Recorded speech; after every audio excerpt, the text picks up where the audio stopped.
Kentucky's Voice is your home for real news, real people, and real answer. But we can't do it without you.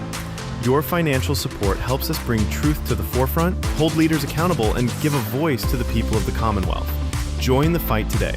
Give online at kyvoice.org or text KYVoice to 53555. Every gift makes a difference. Stand with us. Speak up. Stay strong. You are Kentucky's voice.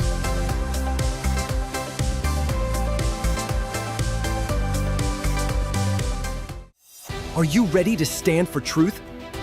Kentucky is at a crossroads, and we need voices that won't back down. This is your moment to rise, speak up, and be part of a movement that's changing the narrative in the Commonwealth. Kentucky's Voice is calling on bold citizen journalists, fearless editors, and those unafraid to speak truth in the public square. Volunteer, intern, contribute. Scan the QR code or visit kyvoice.org to join the fight. This is more than media. This is your moment. You are Kentucky's voice.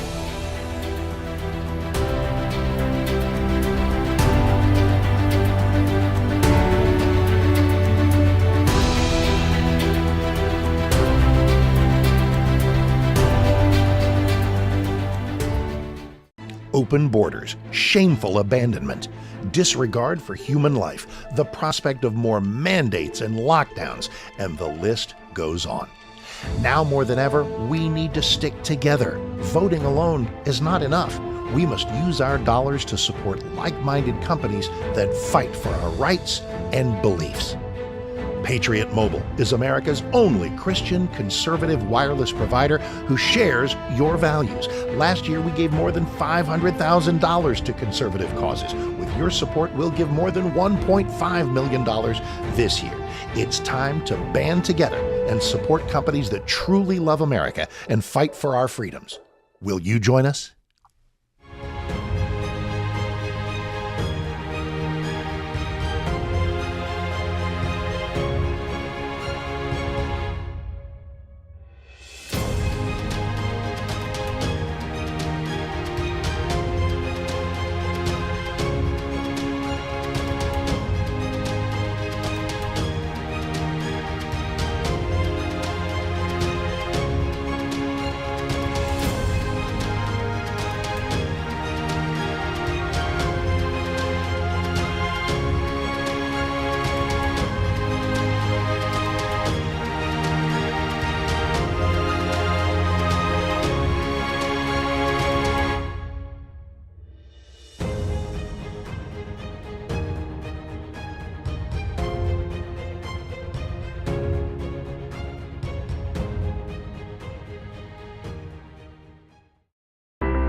Kentucky's Voice is your home for real news, real people, and real answers.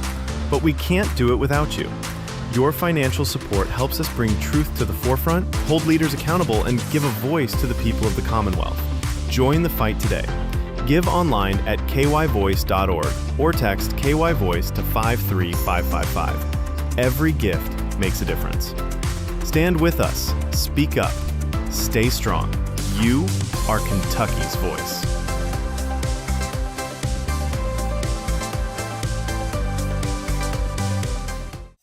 Are you ready to stand for truth?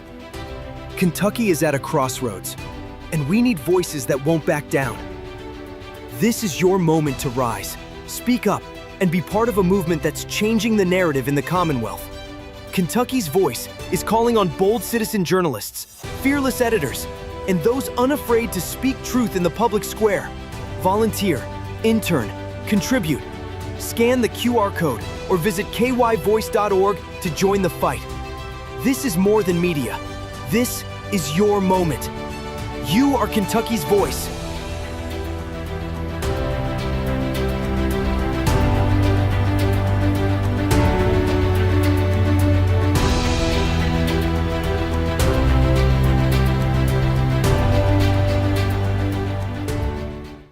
Open borders, shameful abandonment, disregard for human life, the prospect of more mandates and lockdowns, and the list goes on.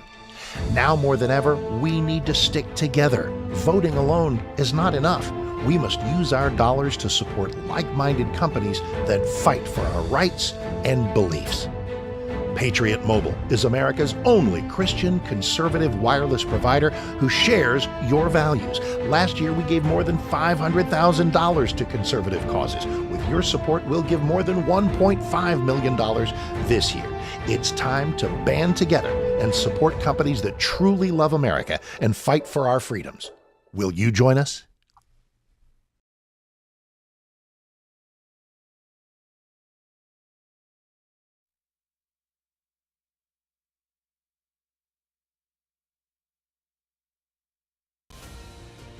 This is Kentucky's Voice Radio, covering the latest state and local issues with Tom Fallbush, Bob Scott, and Jim Waters. And good morning, Kentucky. You're listening to Kentucky's Voice, where common sense meets conversation. I'm Bob Scott, your host today, along with my partner and co-host in truth, Tom Fallbush. Hello. We're here to cut through the noise. Absolutely. The noise, the highlight, and just basically just highlight the stories and really what matters to you and it really all of Kentuckians. And we're going to be tackling issues that are shaping our communities, our state, and our nation today.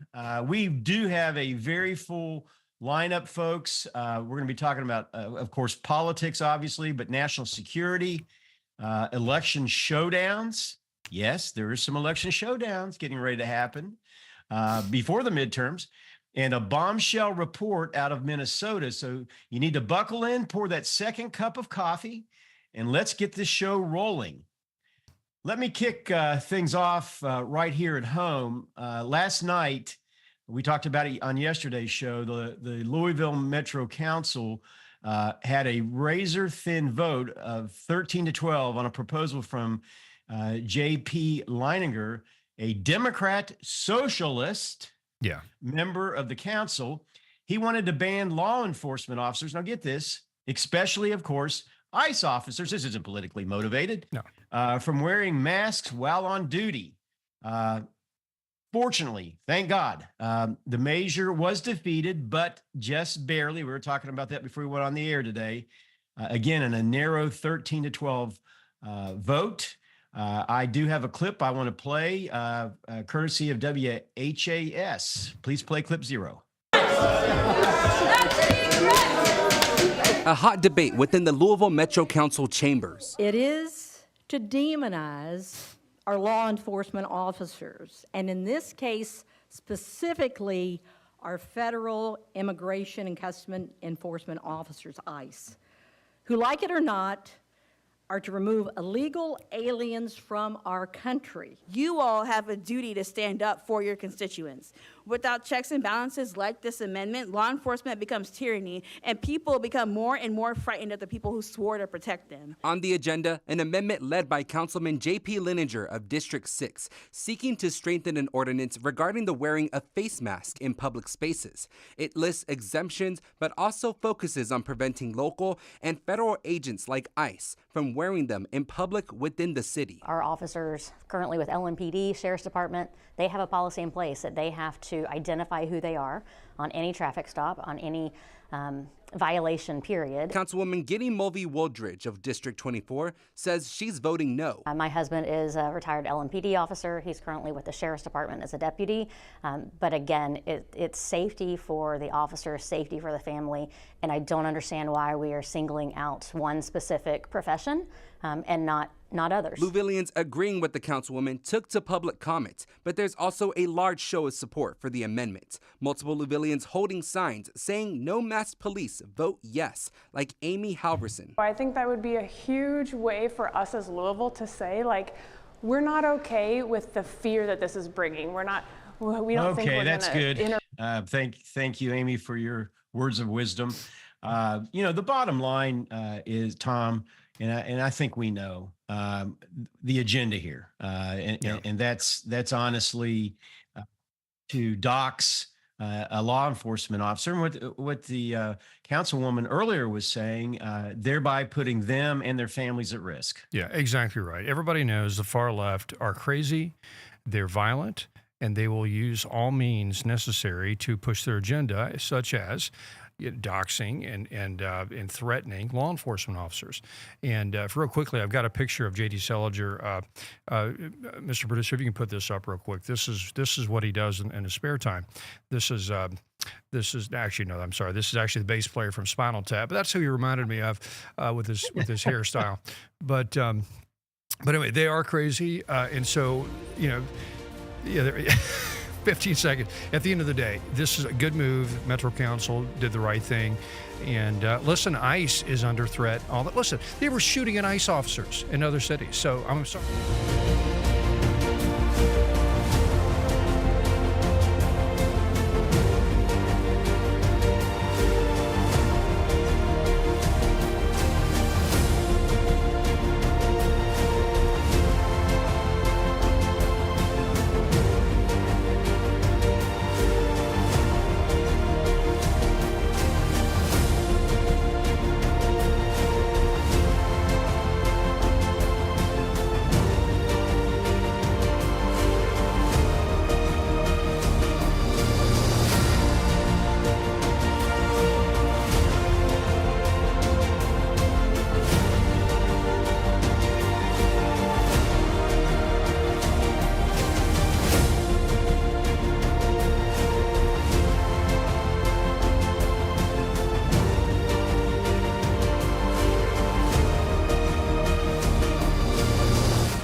Back to Kentucky's Voice Radio, online at kyvoice.org.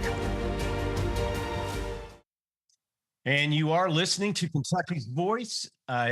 So glad that you joined us today. And if you could just hear the off-air conversations, I swear I think they're better than half the time of what we are actually putting on air. But if you'd like to join in the discussion today, you can do so by texting us at 502-571-0970. Again, that text line number is 502-571-0970. Our next topic is going to take us to Washington, where Congresswoman Maria Salazar of Florida, whose parents escaped Castro's regime in Cuba, is raising alarms about creeping socialist influence in America. We're seeing it every day, even here in Louisville. She's especially concerned about President Trump's meeting with Mondami at the White House. Here's what she had to say. And I salute the president for receiving Mr. Mondani because he won fair and square, and that's the way democracy works. But let me just tell you something, knowing very well how Fidel works and how Hugo Chavez works and how socialism works, that I just want to put this into perspective. If it were to be the other way around, and Trump would have been the mayor-elect, and Mondami were to be the president of the United States, I assure you that there's no way that Mondami is going to receive Trump at the White House, period. And how do I know that? Because I know exactly how they operate. That's right. Democracy is just a tool to get to power, period. People who love freedom were just useful fools to be used in order to get to the business of power, which is all socialist, communist, whatever you want to call it. If it's not democracy and freedom and free market economy, it's just a bad ideology. Preach it, sister. That's exactly right. All they want is power. That's exactly right. That's all the left is. It's just a power grab. You know, they pretend to have all this compassion for the little guy or for the proletariat or for the oppressed or whatever. It's just a game. They don't care about the oppressed. They're just jealous, and they just want power. They just hate the rich. They just hate the oppressor, whatever the oppressor is in their mind. That's the only thing that motivates them. It's not that they're trying to lift up this downtrodden group, and they're as greedy. They are as power hungry as any, billionaire capitalist they claim that they are fighting against. And so, and at the end of the day, that's exactly what it is. Because like in the Soviet Union, the old joke was, everybody's equal, but some are more equal than others. So in other words, that means, there's always going to be an elite. Right, and they want to be the elite. They're saying, "Oh, you guys are bad. You're capitalists. You evil oppressors. You white Christian America, white Christian males. You're evil." And but really, what they want to be They want to be on top. They want to run things. It's all this. It's all it is. It's not. Anyway, whatever. It's a rant. I'm sorry. You triggered a rant there, Bob. So, Yeah, I know. But it's just the truth. Every time we start talking about whatever ism out there, communism, socialism, but it's real. It's a real thing that we're seeing creep into every city in America. I mean, as we mentioned, we have a socialist on our city council here in Louisville. That's right. And he doesn't run from it. I mean, Yeah, he ran on it. That's how he got elected on it. I've got another picture of him, Bob. We got to pull. This is another picture of our J.B. Salinger, our Democratic Socialist, on our council, Metro Council, and you can't help yourself, can you? Tom? He is really an amazing musician apparently in his spare time. But in addition to spreading socialism in Louisville, he's an amazing musician apparently. But yeah, there we go. Yeah, we've got a Democratic Socialist in Louisville on our Metro Council. How did that happen, Bob? What is going on? Who voted for this guy? It's something I don't think any of us would have anticipated happening 10, 15, 20 years ago, but here we are. Yeah. It's the time we're now living in, and they are loud and proud, about it. And now the question is, what are we going to do about it? That's right. In fact, going back to Congresswoman Salazar's message and warning, that she was giving before the United States Congress, and hearing about her family's history. Obviously, she came to us from Cuba. We have a lot of Cuban friends in our community. One of them, in fact, is an often a guest on our program. How much weight do you give to Salazar as far as her comment about the creeping of socialism into America? Yeah, well, it's there, and and what part of it, as I understand it, right? We the young people that have not grown up in an era of the Cold War, who didn't understand what was going on, that we had this existential threat from the left, from the far left, from communists, from socialists, trying to destroy us. They don't remember that. They never taught that. Our school system ignores that whole piece of history because our school system is ran by leftists, and so they want to ignore the history of communism and socialism. They want to, so people will tout the benefits of socialism, and they usually do it in the sense of, oh, look at Sweden, look at Europe, they're so socialist. No, they're not. A lot of those Scandinavian countries they claim that are socialist, they're more capitalist, they're more free market than America is in a lot of ways. They might have a few socialist programs like healthcare or whatever, but those are small countries, very homogenous. There's a lot of high levels of trust in that country. You can maybe pull off a system like that in a small country like Sweden, where there's high levels of trust. But you know what's happening now? Those countries are falling apart because there's very low levels of trust now because of immigration coming in. All the immigration fraud is destroying those systems, and so that's one reason they're becoming anti-immigration, because, hey, it's going to destroy our socialist system because these people are just scamming us left and right. And so America, we know all about that. We know all about the scamming of illegal immigrants in the immigration system, and it's anyway, whatever. But yeah, socialism. Part of it is these young people have not been taught of the dangers, and they also they in a lot of ways have been mistreated by this economy that's been rigged against them. And so and I'm glad you said that. They're struggling. They're struggling. And so they're like, well, Yep. maybe socialism's the way. I mean, I can't buy a house, I can't get married, I can't get a decent job. Maybe socialism. Well, the point is socialism and the ideas behind it is what has caused this problem. We've basically socialized our economy, and we've dumped in millions of immigrants to undercut the economy and destroy, create inflation and everything else. So so they would be doubling down on the problem if they went to that direction. But you can see how those ideas appeal to them, because something needs to change with these young folks. And so, and here's the thing, Bob, and people have warned this, and it's very true. If we don't figure this out, and if we don't get some sort of economic renewal that affects young people, we will have a socialist country. These young people are going to be radical enough to where they're going to say, this system hasn't worked for me. Let's just flip the apple cart and just start all over. And so we've got to do something. So anyway, go ahead. There's a lot that are right there, Tom. Yeah. I mean, there's a lot that's right there. And again, that's why we're seeing a lot of these socialist leaders being elected around the country. And again, just as far as Trump's meeting with Mondani, does that raise concerns for you? Does that put up a red flag to you? on some levels, since I know Donald Trump as much as we do now, and I've got a lot of trust in his instincts, and I think he's a shrewd negotiator, and he's someone that I think he used the axiom of, keep your friends close and your enemies closer, and so that's why he always talks about my friend President Xi, or my good friend the President of North Korea, or my good friend Putin. They're not his friends, but he's trying to develop a relationship with these folks so he can negotiate with them and get what he wants, get his agenda pushed through with these men. And so I think that's what he's doing here. He's not going to go along with Mondami's socialism, but he's going to. It's better to talk to your enemy in order to influence him to win him over to your side than it is to just fight them and not do it. Just end up becoming a. Sure. I mean, because he's a fighter too. He's a fighter. He will fight, but he uses a carrot and stick, and so he's a genius when it comes to negotiating. And so I think part of it's that. and that's a point that I think Congresswoman Salazar was trying to make is really, if the shoe was on the other foot, you would not see. Mondami, that's Trump, right. Being invited to the White House. If Mondami, God forbid, was our president, you would not see that meeting taking place. That's right. And that's the thing.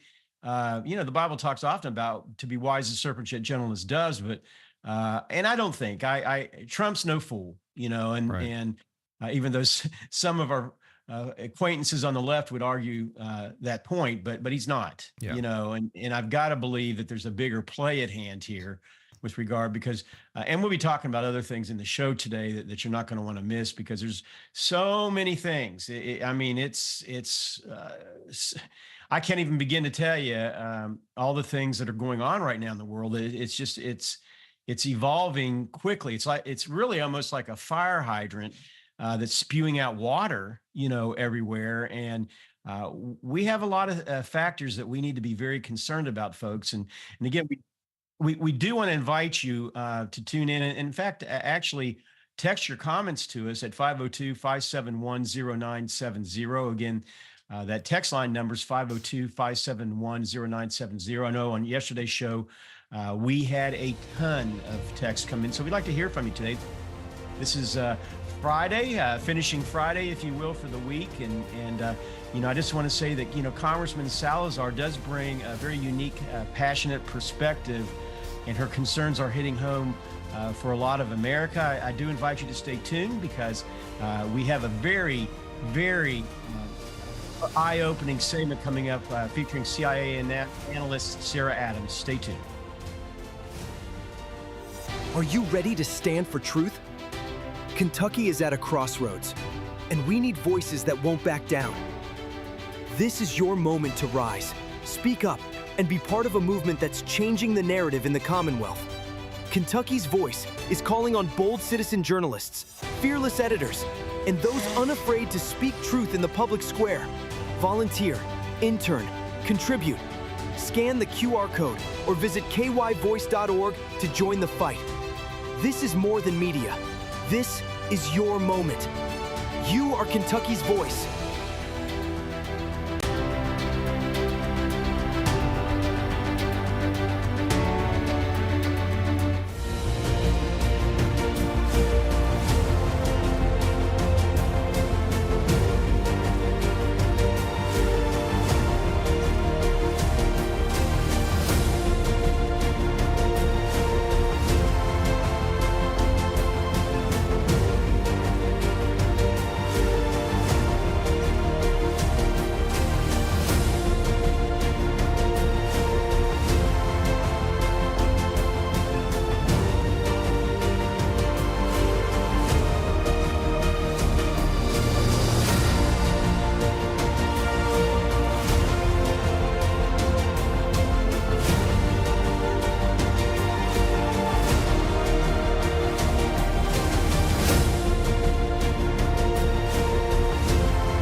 back to Kentucky's Voice Radio, online at kyvoice.org. And you're listening to Kentucky's Voice, the Tom and Bob Show. We're so glad that you joined us today. And in fact, if you'd like to join in the discussion, your comments are very important to us. You can do so by texting us at 502-571-0970. Again, that number is 502-571-0970. National security is back in the spotlight as former CIA analyst, and I'm sure you all have probably seen her at various times because she seems like she's turning up everywhere. Sarah Adams, she basically continues to warn Americans about what she feels vulnerabilities that we're now facing with regard to a potential terrorist attack. And experts who are in the know have joined her in sounding the alarm. People like retired Army Lieutenant Colonel Scott Mann and retired Army Colonel Glenn Kelly, who are saying that terrorist attacks are coming soon because primarily of the Joe Biden open border policy. In fact, both Scott Mann and Glenn Kelly, we've been blessed to have them on our show. They are former Green Berets. And they've been talking about this for over a year. So it's not like something that's brand new, but I've even been hearing a lot of chatter about something happening in or around December the 14th, December the 10th, 14th of this year. Again, what that means, I don't know, but that has been out there floating around. I do have a clip from Sarah Adams that I want to share. Please play clip 2.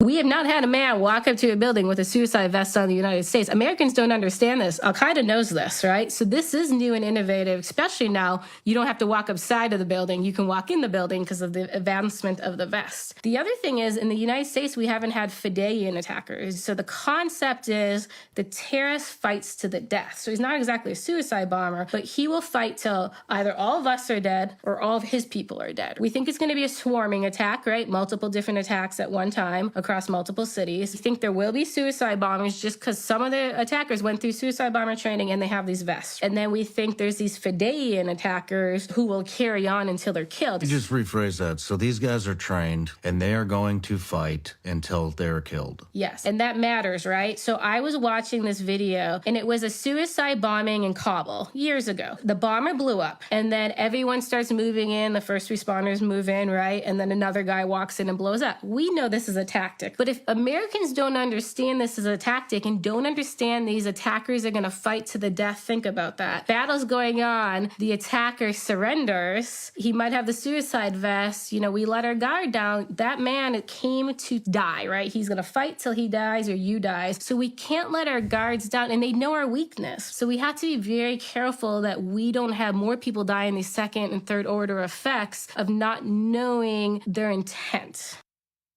Tom, I got to ask a question.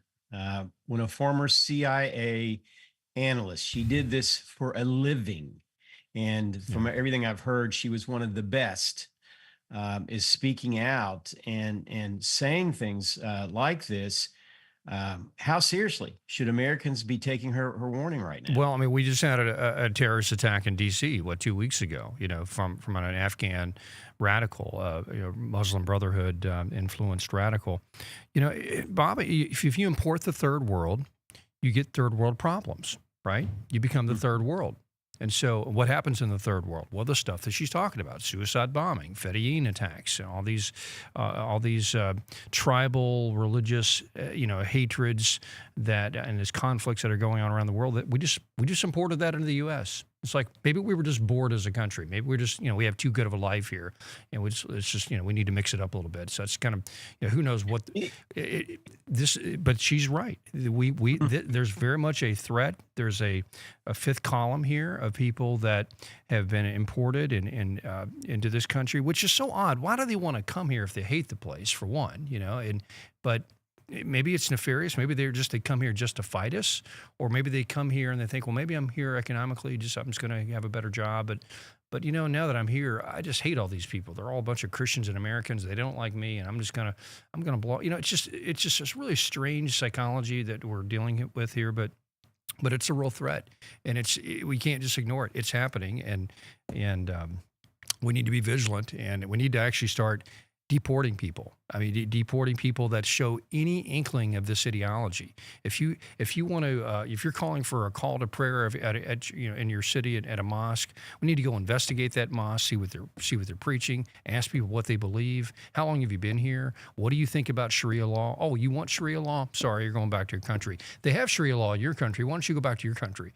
And we need to get real aggressive about deporting people based on not just on are you overstaying your visa or whatever, but just ideologically. I mean, are you really an American? Are you, just because you signed a piece of paper and you swore all this stuff, are you really loyal to this country? If we went to war with the country you came from, would you side on the country that we're going to war with, or would you side on America, on the side of America? And I guarantee you, most of these Muslim immigrants who are real serious about their Islam, if we were going to war against a Muslim country, they would side with the Muslim country.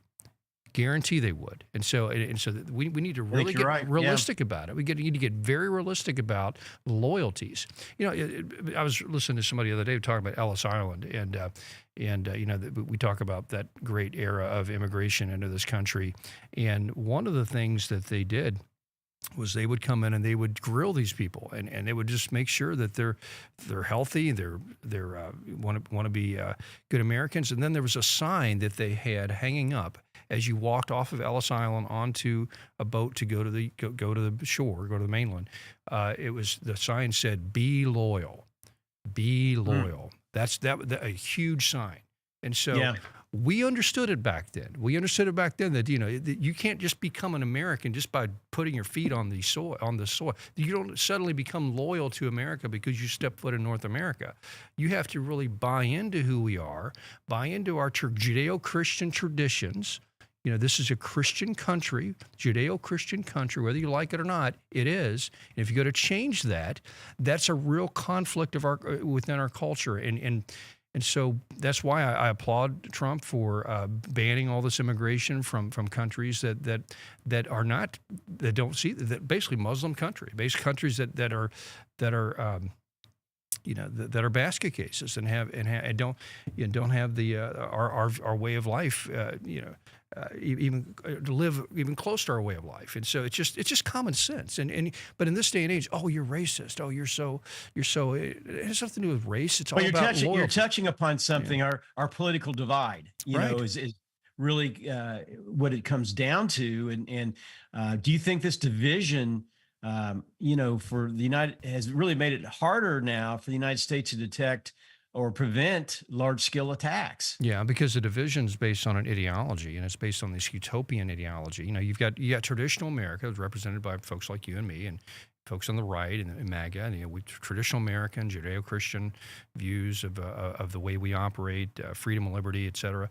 And then you have the left, which is utopian in its mindset, and they actually think that we as Americans are oppressors, and the rest of the world, the third world, has a right to come here, and it's a good thing for them to come here and kind of dilute our culture and supplant the political power that you and I represent in this country. It's a really deliberate thing. It's like, because you want to ask them, so why do you want all this immigration? Why do you want this type of immigration? What's the benefit to you? And well, first of all, they live in little gated communities. Most people that advocate this stuff can have these boutique values that they don't have to suffer from the results of their bad policies. So they're like for example, all these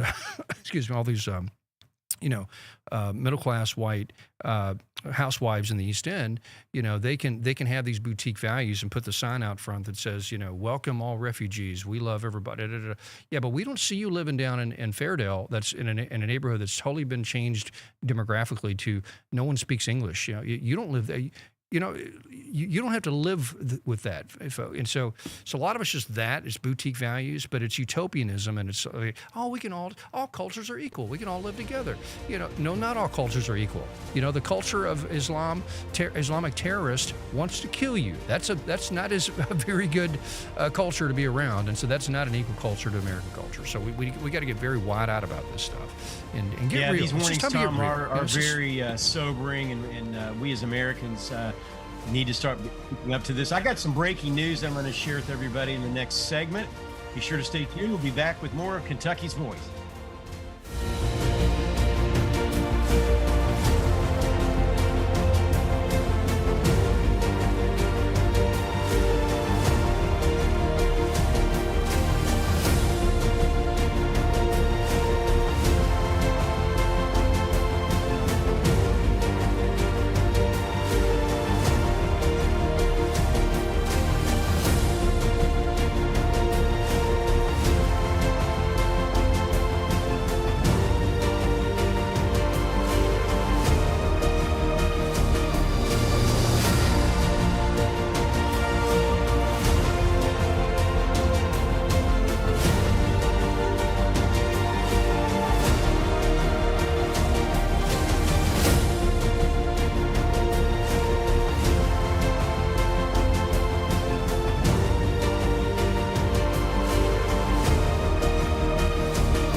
Now, back to Kentucky's Voice Radio, online at kyvoice.org. And you're listening to Kentucky's Voice. Folks, on the political front here in Kentucky, sadly, state representative, and this is that late breaking news that was just announced last night, Nancy Tate, who represents District 27, she's been doing so magnificently since 2019, and it covers Meade and part of Hardin County. She announced on her Facebook page with a post that she would not be seeking reelection. Of course, she like me, most in the House of Representatives are going to be up for reelection this year, and they would normally be having a primary that they'd be facing in May. And the thing I got to say, and I will say, Representative Tate was absolutely never afraid to speak truth in the and not just truth, but truth to House leadership in the party, who often didn't take it well, including removing her from committees and things like that. She did nothing wrong. She was just speaking truth. How awful of her to do that. She is an absolutely phenomenal person and will be missed. I certainly wish her nothing but the best. I'm assuming it's not effective immediately, that she'll serve out her term in the year coming up, but she will be missed. And really her Kentucky First leadership will be missed. On another note, the Republican primary in the 4th Congressional District is turning into one of the most heated battles in the state and the nation, for that matter.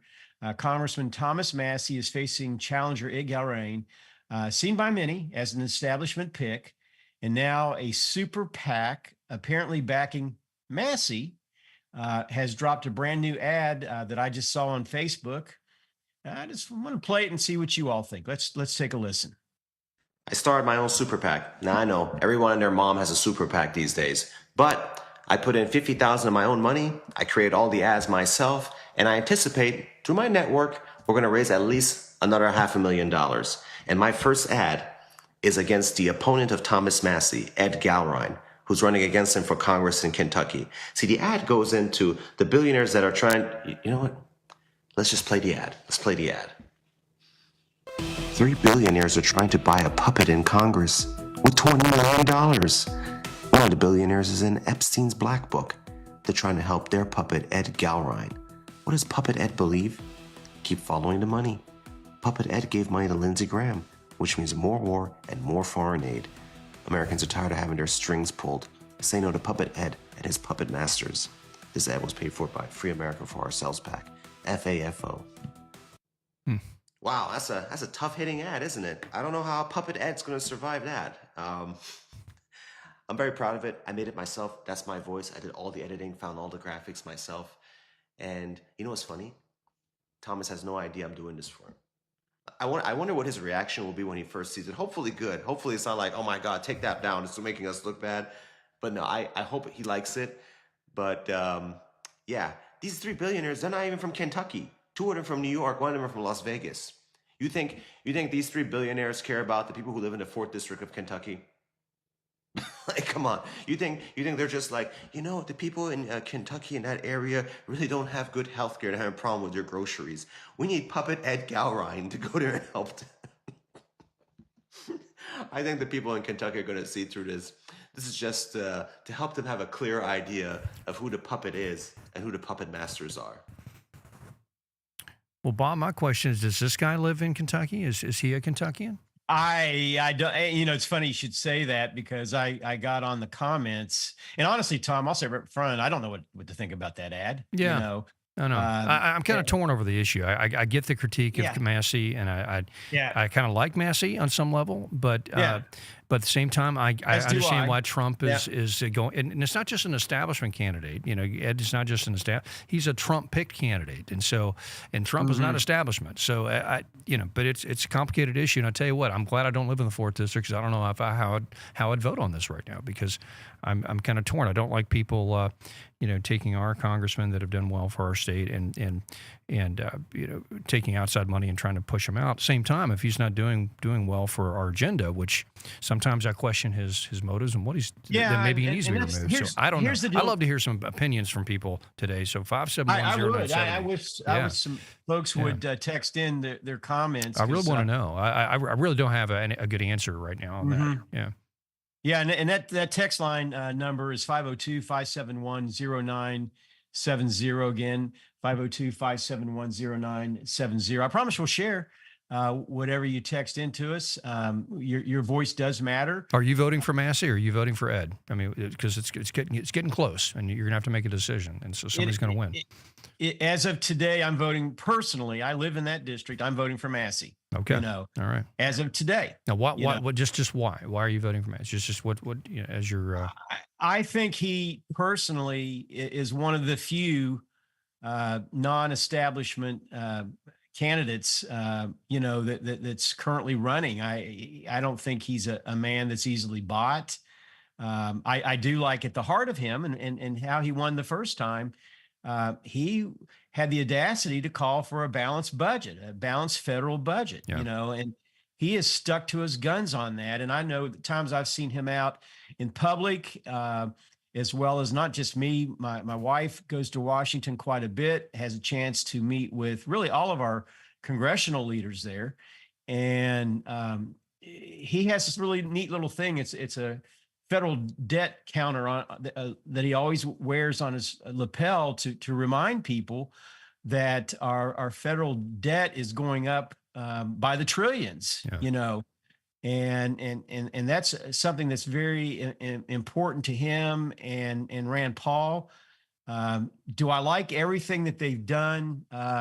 No, but again, at the heart of it, I don't want somebody that's a rubber stamp necessarily for anybody, let alone the president. And I love Trump. I voted for him all 3 times, but he's not always right.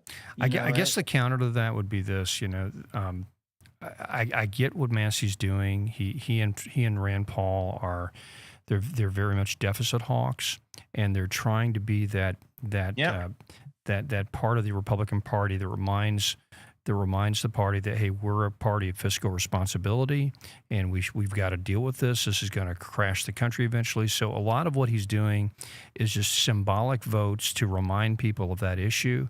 Correct. I don't think he's actually going to cause a critical Trump policy to fail. So I think he's just doing this symbolically because he knows if he votes, it's still going to pass anyway if he votes against it. However, this is an all-hands-on-deck existential moment for the country. We are in a counter-revolution. Trump represents that. We were on the precipice of going into a socialist, hellhole in this country. That we're conservatives. We're about to be locked up. We were being canceled. We were being we're in a counter-revolutionary moment, and we need all people to pull together. That's why this whole feud that's developing on the right between like people like Turning Point and Candace Owens and Ben Shapiro and all this, Fuentes and all this stuff. It's so heartbreaking because, guys, this job is not done. We've got a huge lift we still have to do, and now we're all squabbling. And so my heart breaks when I see the right starting to fracture. And so not that Trump's perfect in every way. We need to hold him accountable and remind him that he's, if he goes off the tracks. But so I don't know. I'm kind of torn on this, and Massey's kind of a bit of a foil on to Trump's agenda at times. So I can get why people would vote against him if they're just that concerned about where we're going as a country. Because that's fine, Massey. Our deficit might cause us a big problem in the next few years, but they were about to. I was about to lose my job because I didn't put up the pride flag in my office, and that's more important to me right now, and so. So I don't know. I'm kind of torn. I'd love to hear some people's thoughts out there on this. So 5710970, if you can text us. So and at the heart of it too, right now, it's like James Carville said back when he was advising the president at that time, said it's the economy, stupid, and that's really what it's circling back to. And I know there was a comment from yesterday's show that I just read that. Was talking about that very thing, that at the heart of the problems and the issues, we were talking yesterday very heavily about, and I still think it would do marvels eliminating the federal income tax. I think it would be one of the best things that ever happened. That'd be genius if he does that. It'd be genius. And he needs to move on it quickly. Yeah. Mm-hmm. To every American, but this person was saying, I don't even make enough money to be paying income taxes. Yeah, here we go. I have a hard enough time buying milk and eggs right now. So again, these are issues that absolutely have got to be drilled down on and addressed. Even though, again. I am a huge proponent of eliminating the federal income tax. That will have a ripple effect across our society, across our economy, and make a huge difference. Well said. So it is the economy, stupid, and it's really what it's turning out to be right now. Yesterday I was watching a clip from J.D. Vance in one of the cabinet meetings, and he was saying that we are setting ourselves up for an amazing 2026. He feels like a lot of the economic policies that have been put in place this year are really going to see a fruition next year. So I hope that's the case, and I hope things start taking off because, listen, people are still suffering from the inflation, the Biden inflation, and the tariffs. I know we needed to do it, but it did impact inflation somewhat. But I think we're doing okay here, generally speaking. But like I said, back to our first segment, if we don't get some real economic change that hits home to the average American, especially young voters.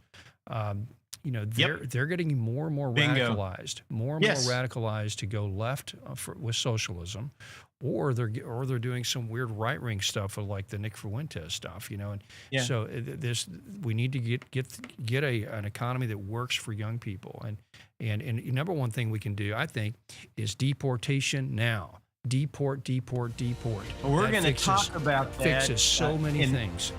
Hold your fire, Tom. We're going to talk about that in the next segment. In fact, we are going to be taking a deeper dive into what's the scandal, major scandal that's happening in Minnesota with the Somalis and Tim Walz, who was wanting to be our vice president. Stay tuned. We will be right back with more of Kentucky's Voice. Kentucky's Voice is your home for real news, real people, and real answers. But we can't do it without you. Your financial support helps us bring truth to the forefront, hold leaders accountable, and give a voice to the people of the Commonwealth. Join the fight today. Give online at kyvoice.org or text KY Voice to 53555. Every gift makes a difference. Stand with us. Speak up. Stay strong. You are Kentucky's voice.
Back to Kentucky's Voice Radio, online at kyvoice.org.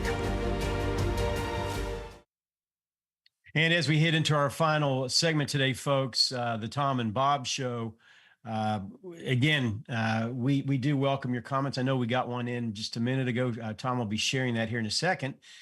Before he does, though, President Trump just made some strong statements, big surprise, with regard to the massive federal aid and fraud scandal that is unfolding in Minnesota, involving estimates up to $250 million, if not more, by Somali-run organizations. Let's start with what the president had to say. Play clip 4, please. I don't want them in our country. Their country's no good for a reason. Their country stinks, and we don't want them in our country. I could say that about other countries, too. I can say it about other countries, too. We don't want them to hell. We have to rebuild our country. You know, our country's at a tipping point.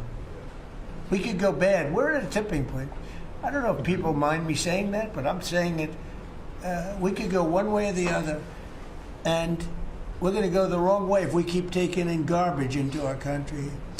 Ilhan Omar is garbage. She's garbage. Her friends are garbage. These aren't people that work. These aren't people that say, let's go, come on, let's make this place great. These are people that do nothing but complain. They complain. And from where they came from, they got nothing. You know, they came from paradise, and they said, this isn't paradise. But when they come from hell, and they complain and do nothing but bitch, we don't want them in our country. Let them go back to where they came from and fix it. And that man is never short on words. That's awesome. And speaking his mind, you know, and I do agree with him on every point. I don't know if I put it quite the same way, but I do agree with him on every point. And I do feel, Tom, that we are at a tipping point with regard to where our nation's at and where it's going to go. What are your thoughts? Oh, yeah. I mean, just what's been done to Minneapolis. Well, of course, I guess they did it to themselves on some level. They invited this and kept encouraging it. But 100,000 Somalis just dropped into a city like in Minneapolis, and just all the cultural clash that's occurring, and just the non-assimilation, and just all the scamming and graft, and it's not just there. I mean, matter of fact, I was talking to a local restaurant owner a couple of years ago, and he ran this Indian restaurant, and he was just being real blunt and frank, and we were sort of starting talking about politics. And he goes, "Why do you Americans let all these people in? All they're doing is scamming you. I mean, I know all these different." He started naming all these different ethnic groups and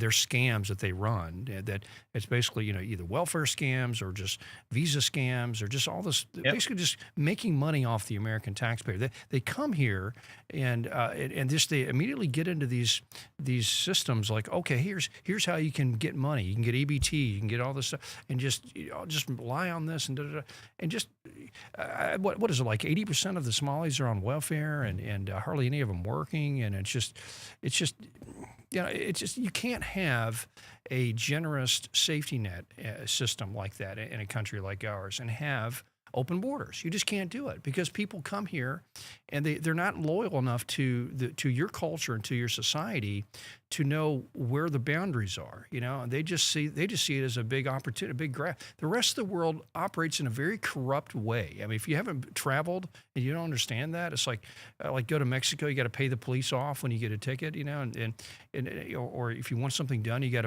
to pay off somebody, and the rest of the world operates that way. They're very corrupt in the way and so they come over there and they go, look at these dumb Americans. They get these systems. They're just going to give me money for no reason.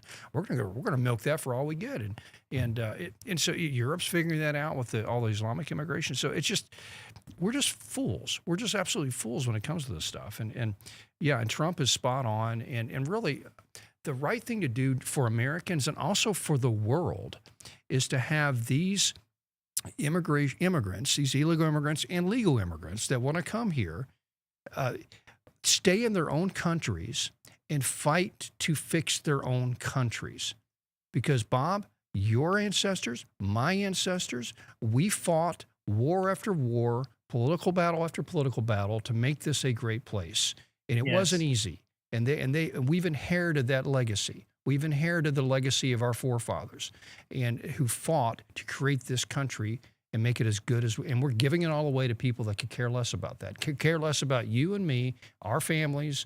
They're all about, what can I do? I can just show up and get all this free stuff, and these dumb Americans are going to give it to me, and I could care less. Well, it's bad when even CBS News is now reporting, investigating whether Minnesota welfare money that was intended for good purposes. Yeah, it's all going to overseas, And I've seen several stories where people have gone in there, news agencies have gone in there, and you're seeing people supposedly at poverty level and living on welfare that are driving like brand new Mercedes Benzes and high end vehicles.